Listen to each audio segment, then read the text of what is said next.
So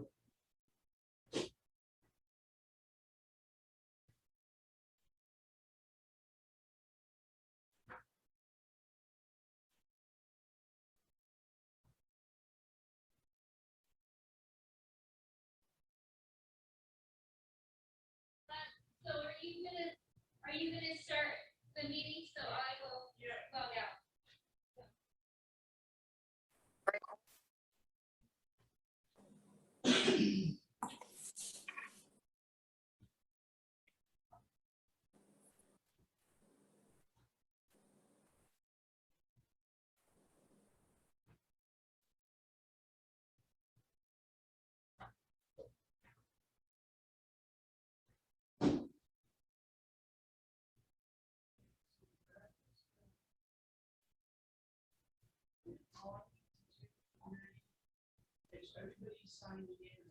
So start it.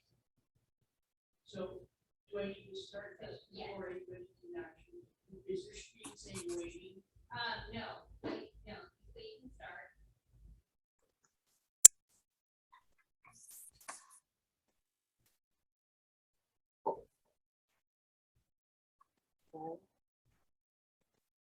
What is this?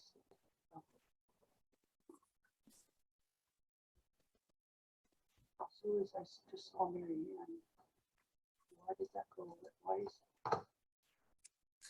that worries me that it keeps.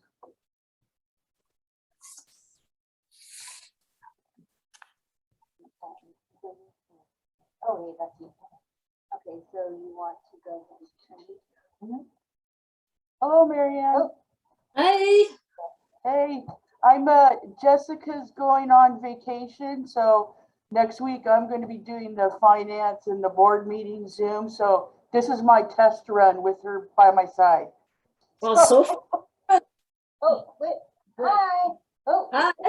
Hi. this is weird. You're like disappearing or I appearing. know, I you did that know. once I before know, I too. have to switch that. It's just, know, it's bothersome. But, okay, so what we could do, or I can switch that. I'm going to put us on mute so you don't have to hear all this. We're going to be doing a few things. So, All right, no problem. un momento. Okay, sí, sí, señora. So, I switched the background. I learned it. That's all very fast. You don't see all the stuff like that.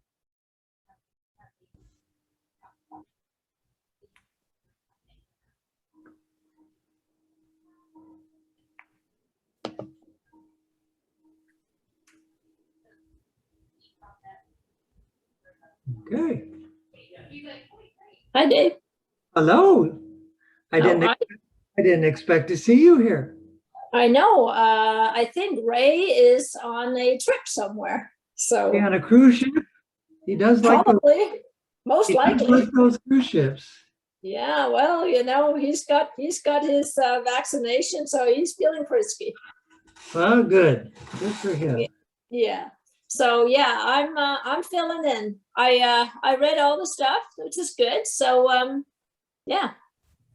All right, good. We can I have a mean, short yeah, the recommendation and all that. So that's good. meeting. Well, there might be a few other things in the meeting, but yeah, probably. Oh yeah, yeah. Yeah, So how you been doing? Staying warm enough? well, we just got back. We took my granddaughters in town with my son and his daughter, and we just Nice. got back from the Aquarium of the Pacific in Long Beach. Oh, So we spent yeah, the day there there. is. It's Yeah. kind of close to Queen Mary, right? Right, right. You can see the Queen Mary from That's right. there. Yeah, I kind of remember it. Well, I actually haven't been to that one. I've been, of course, down to the San Diego one many times, Yeah. and then up in Monterey, which is friggin' amazing. If you ever have a chance to go there. Oh yeah, yeah. You can't beat Monterey. No, Yeah, that's that one's top notch. I mean, yeah. but yeah, there was a lot of people down there. So everybody was busy. A lot of little kids, A lot Well, of for one reason, they can beat the heat there, right? Yeah, it was, On the water and inside, and can't be beat. Hi, Debbie. Jeff. Hi there. How are you? I'm Ray today. You're ready today? I'm Well, Ray today. I thought it was going to be It's a super lot. late. The traffic was really bad today. Oh, was it? Yeah. You going uphill? Well, coming down the hill. So everybody's leaving, Yeah. taking the shortcut through Duluth. And I think I sat at one signal for at least 3 rounds. Oh, wow. Yeah. Wow. So anyhow, but I made it. you better talk to Steve about that. Talk to Yeah. Steve about that. I know. Well, one of the reasons why I even joined the CSD to begin with was because of the traffic impact that Altair was going to have, or it will have if they ever complete that, on traffic coming down Rancho California. And it seemed like the board at that time wasn't even aware of it, and I was like, guys, this is a huge impact on the community. Really? What are we doing about it? Well, sometimes it's a hit and miss. I mean, there'll be times when it's like, where's everybody at? It gets a little Right. scary sometimes. It's like, I felt like I was in the twilight zone a few times. It's like, I just missed the traffic. It was just Right. very strange, but no, a few minutes to Good. spare maybe. Well, hello, Jim. Hi, Jeff. Hello. You? Are you in Minnesota? Yes, I am. Nice. I'm chased down by the mosquitoes. Oh, no. They follow you inside. That's not good. Yeah. No, that's why I came in here to do my Zoom meeting to escape those guys. Right. Well, you know what you do know what the Minnesota wave looks like, right? The Minnesota, what was that? The Minnesota wave Forget looks rid like of- this. Hi. Yeah. Oh, oh. That's good. Uh, I could see you in the background over there. I'll remember that the next time I'm in Minnesota. There you go. Tired of hearing that one though. All righty. Is everybody here? Think Yes, so? everybody is here, and hello, everyone. I've got Jessica by my side, but next week she's going on her well-deserved vacation, so I'm going to be doing the finance and board meeting, so you guys are my guinea pigs.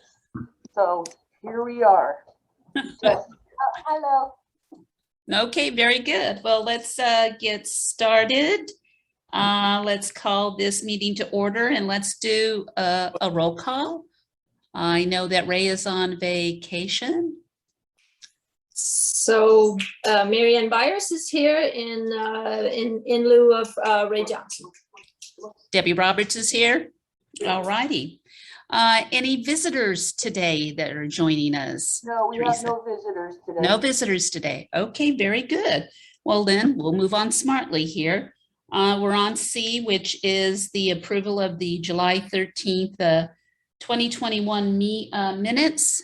Any corrections, changes, comments? Anyone? Have no Nope. comment, wasn't there. Okay, then they are so approved. Okay. All righty, moving along. Okay, Mr. Hunt, it's your dog and pony show. Okay, well, let's see. We're talking about Sandia Creek. And, okay, first of all, environmentally on that, out of the 6 agencies reviewing it, everybody's approved one, and we're waiting for the one. And typically when everybody else approves, they go with it. So we're just waiting for them to pass it along. So they said end of August, early September. So we're not quite there yet, but getting close. So that's as far as that goes. Okay. We met with Marietta Construction to talk about the changes of the scope and the time frame and everything else. And I wrote you guys a memo on that. And I just kind of wanted to go over quickly what it was. You know, we had an original bid close to $970,000. We had $150,000 in credits for not doing the lining. but since it was almost 2 years between their original bid and this bid, what we did is looked at what the California Construction Index number showed, and it showed construction prices have gone up roughly 15% during that time frame. So we put it in, I was, okay, we're gonna give them credit for that. And then we added a bunch of quantities to it, big old head wall, riprap, additional road work on top, some additional pipes, because they were putting in all new pipes, you know, where we took those out. And so that was a big chunk. And the biggest chunk is that upstream head wall, concrete head wall, to hold all these pipes together. Because right now out there was a concrete sloped head wall, and we're changing it to a vertical one with riprap. So this does not happen again. Mhm. So that was the biggest chunk of change. So we came up with, said, okay, our total would be close to $1.3 million. Mhm. And then Marietta came back with their bid, and we looked at it all, and they were down to $1.2 million. So they were within a reasonable price range for all the stuff that we had changed. So we felt that was fair and a reasonable price to accept without going out to bid. So we're recommending that the committee approve this to go to the board next week, approving the contract extras on it. And then when we get all the permits, we can just get them started right off the bat. So that's where we are with Sandia Creek. So I'd be glad to answer any questions you have. Just one that popped into my head, because I wasn't that familiar with all the, the particulars of constructing or reconstructing the road and the walls. And you said the head wall is going to be a vertical wall with riprap down below. Yeah. So I presume it's quite tall, this vertical wall? It is, and it's what we're doing on the downstream end. And it's mainly there because to keep it within the right of way. Yeah. The existing one actually extends a little bit outside the right of way, but and we want to keep it in. So what about safety? Idiots walking along the edge of the road and taking a step too far, and dropping down 10 feet. We have a pipe railing that goes across, like 3-level pipe. So if they're walking along, they know to fall over. Okay. Little drop. Let's see. They're pretty good size. So yeah, it'd be a good jump.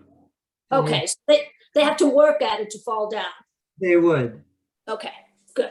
I just want to make sure that, because vertical wall and, I know how steep it is there. I just want to make sure that was also considered. Okay. And it's not right next to the road's there, and then we have this drop off. It actually goes down the slope a little bit, and then we have it. Okay. Because the pipes are below the road, Right. 4 feet or something, and then so you go down a slope, and then you have that. So they would have to slide down something, and then there's a rail there to catch on to if they did. Okay. Okay. Good deal. Good to know. All right. Good. Okay. Great. Anything further to add, Jim? Can't hear you. He's on mute. Oh, I think it sounds good. Sorry. Yeah, we're finally getting there. So this environmental, that's great news. And I think the project looks good. So. Okay. Me too. All right. Very good. Do we, as a committee, are we then going to go forward and what am I suggest, move approval to the board? Is that how this goes here? You recommend that the staff takes it to the board of directors. Okay. And is that also your recommendation, Debbie? I just want to make sure I know what we're doing here. Yes, it is. Yes, Okay. most definitely. Yes. Good. Concur. Okay. All righty. Anything else on this one? Nothing on this one? Okay, then we'll be ready for next week on it then. Okay, oh, are we, okay, moving on. Okay, Buena Vista, we're, we have the bids in, but we have a really long time frame to award it to them. We are waiting to hear from all the environmental people. So we have all the paperwork in. They were supposed to set up a meeting by now and they haven't been able to get all the people in. So they're like a week behind from doing that. They were supposed to do it by the end of this week, and I haven't. Unfortunately, I have Ron on vacation this week, Mhm. and I'm not really sure. And next, what he was my contact on doing that. He failed to tell me the exact what was going on. So I don't have a lot of information on this right now, but I think we're still trying to coordinate. All the work is ready to turn in. We're just waiting to hear how everybody agreed for it to do it. And we haven't heard back from everybody yet. So there's still some confusion on that at the county and group level. So Okay, that's all the update I have on that. okay. And you indicated that Ron is also on vacation through next week? Yes. Okay, so then we likely won't have anything current as well for the board then. What I will do is I will contact the environmental people directly and get an update. I didn't think about it till I was driving home today. I went, I didn't call. And I didn't have any of my stuff there. So it was my fault. I needed to update, but I got a house full of relatives, all the kids. That's my excuse, Okay, No problem. okay, well, as long as you can make some contact, we'll have an update for next week for the board then. That'll be fine. An update Yeah. for the board meeting. Okay, very good, thank you. Okay. Let's see, update. Okay, traffic issues, Mr. Steve. Okay, we have a slide presentation, Teresa. Okay. Memento. You're making it sound like Teresa put it together. Good job. You could have. All right, so one more slide.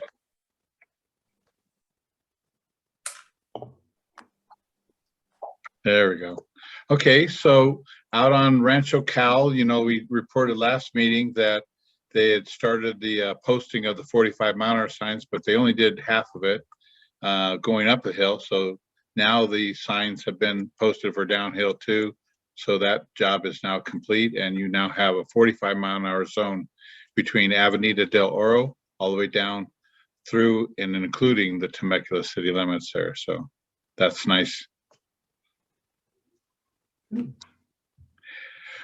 Changeable message board. We've always told you that we use it to help our people, encourage them not to speed and stuff like that. But it's also, of course, a changeable message board to advise of impending work or detours or things like that. And we have some drain work that we've been talking about that we're going to get scheduled in here hopefully next week. And so we've been using the changeable message board to let people know that that's coming. And when that's done, we'll get back out there on those streets listed there below to work it again on speed. So it's very multitasking.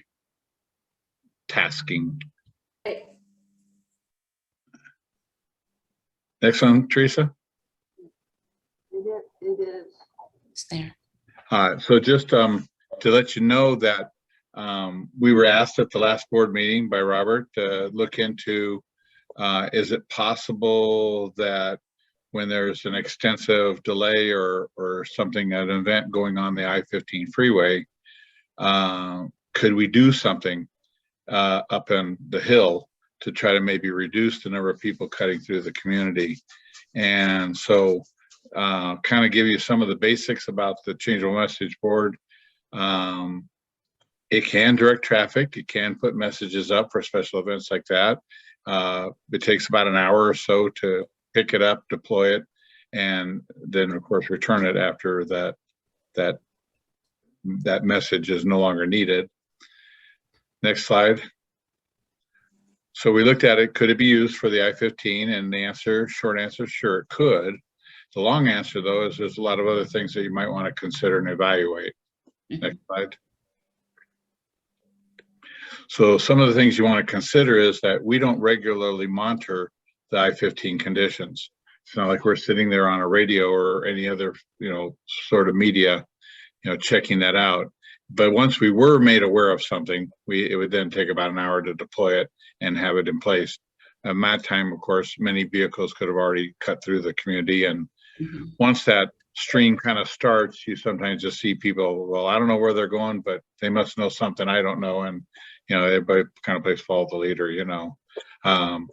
and we also have to look at the fact that we probably couldn't put it out on Rancho Cal. We probably had to put it on Avenida de Oro. So now people are already kind of making the turn on Sandia or towards Sandia Creek.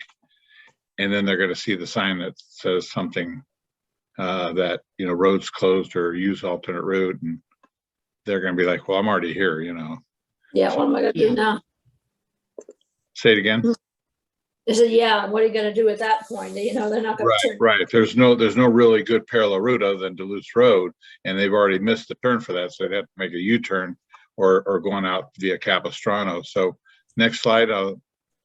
So this is what you could say on the message board, something to this effect. Message board will take 3 lines of 8 characters each, and you could have 2 pages alternating back and forth. Sandia Creek closed, Fallbrook used Duluth Road, or something like that. Which, that would be very potentially effective for out-of-towners who don't know the way, this, that, whatever, they don't want to get caught down in the community and then not know, that where to go and have to find their way back out. Residents might find this confusing because you've lived there through this, it's not closed. So what do you mean now it's closed? So can I get home or can I not get home? What part of Sandia Creek is closed? Is this something different than the washout? So, there's just things to think about if you deploy this, Next slide. Some of the other negatives could be, residents feel like, okay, I'm getting diverted for no reason at all. You could have situations where the residents who live over off of Duluth are saying, wait a minute, why are we taking all this extra traffic? Why isn't it going down Sandia Creek? You got other roads that could end up being cut throughs, like Carancho or something like that, trying to get around.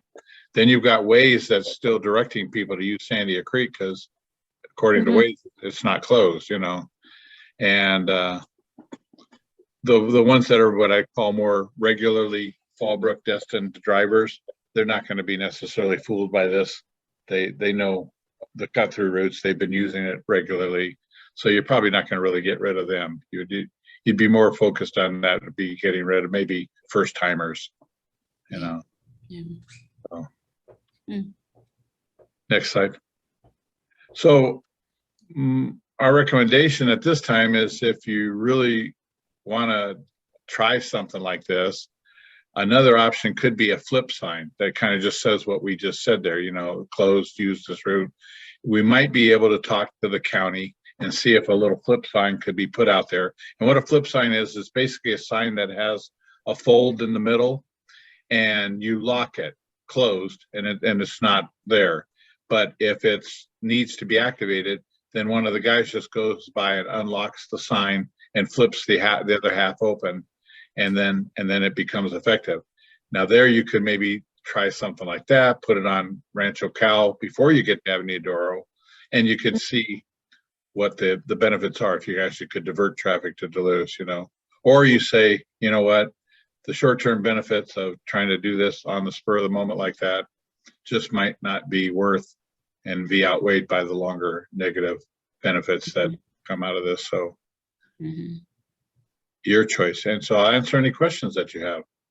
Well, if you did this flip sign, it would have to be really large because I don't know about you guys, but my eyes aren't as good as they used to be. And by the time I've read the first 2 lines, I'm already by the sign. So it would have to be really large, in order to give the information that needs to be there. So, that would be a consideration as well, right? Yeah, and a way to maybe combat that is if, let's say, that flip sign was right at Sandia Creek, Rancho del Avenida de Oro. I'm sorry, not Sandia Creek, Rancho California Avenida de Oro. Yeah. And it was right there when you stop at the stop sign. Yes. So that way there, you've already slowed down. Now you can read the bigger letters faster, sooner, Yep. that stuff like that. But yeah. But you Okay. want to, again, you want to try to make the flip sign before the decision point if you were going to go that route at all. So, Okay. Steve, is there also a cost involved for the flip sign? oh yeah, yeah, to make it, we haven't estimated it out, but Mhm. you could, Ballpark? pardon? I said a ballpark, is it 1,000? Is it 5,000? No, I would say probably between the 500 and 1,000 range, by the time you make a custom sign, you put a Okay. hinge on it, you put it on a large post, everything like that. I don't think the county would charge us a permit fee. Usually agencies don't charge other agencies a permit fee to install it, but if they allow it, again, that's all subject to whether they even allow it, so. Right. Mhm. Okay. All right. Okay. Thank you. Yes. Okay, so Teresa, you want to go to the maintenance one now?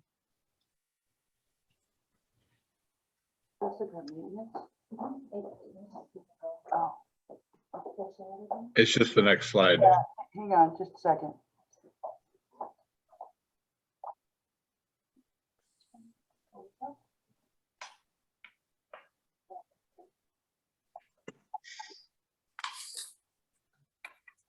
I didn't know there was two yet. Okay, next slide. Okay, so we've been out looking at drain inspections and looking at doing some drain repairs and stuff, and we stumbled onto this. This is a little sinkhole that's off in the shoulder. So with all the growth that's around there, you really don't kind of see this driving by. You have to kind of get out and walk in the shoulder area. Next slide. But we got some pictures. That's what it looks like underneath. And you can see that there's rusting out that's going on that's causing that dirt on the surface to be sucked down the drain. So, we've talked about these in the past, and so I just wanted to kind of show you this is, when we have a sinkhole fixing or a drain to fix, this is the kind of things that you see, because these pipes are, 40, 50 years or more older and stuff like that. So eventually they are going to wear out, We've been doing some backfills. This is one of the ones we did over on Vista Del Mar that people come up, that's pretty tight burn, and they kind of cut the corner. Well, eventually that got to be about a 6-inch deep rut kind of there. So we filled it back up and compacted again. So if they happen to the corner, they're not in a hole. Next slide. Out in El Calamar, we had a contractor finally patch that trench. That temporary was starting to sink a little bit. So we've got that taken care of now. Next one. We had a safety issue that we woke up to. The Carancho by Villa Selva had a big tree branch that had fallen down and took over half the road away like that. So that's the before. Our guys got out there quickly, cut everything back, and that's what it looked like when they left. So kudos to them. Yep. Very good. And that's our maintenance report. All right. Good job as usual. Thank you. Great. Yep. Okay. Mr. Jim? Jim,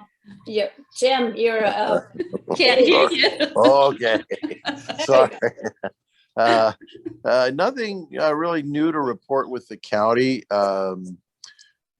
We continue efforts to get people to use either county code enforcement or the supervisor's office for serious complaints they have regarding, zoning violations. And I'm specifically referring to this Airbnb problem, which is really all over the district. So I hear that's not within our jurisdiction, but that doesn't stop people from calling and trying to get us to do something. And so I think I mentioned before that we're trying to work more closely with Supervisor Jeffrey's office. And I did within the last couple of weeks have a few items that I went over with Samantha, his rep that handles Duluth.